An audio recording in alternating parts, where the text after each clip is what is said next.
আজও কানে বাজে সে কথাগুলি। একটা শরীর, 18-20 জন পুরুষ, 113টা কামড়ের দাগ, 150 গ্রাম বীর্য। জাস্ট ইমাজিন, একটা সুস্থ মেয়েকে ঠিক কতক্ষণ গলা চেপে ধরে রাখলে তার চোখের মণি দিয়ে রক্ত বেরিয়ে আসে।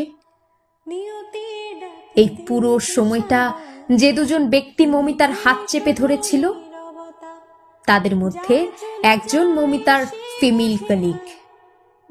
আই রিপিট, মমিতার ফিমেল কলিগ।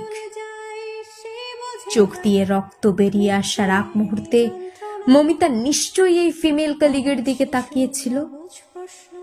চোখের ভাষায় বারবার বোঝানোর চেষ্টা করেছিল, আমাকে বাঁচাও, তুমিও তো একটি মেয়ে। আহারে আহারে, করিতে পারিনি চিৎকার, বুকের ব্যথা বুকে চাপাই নিজেকে দিয়েছি ধিক্কার।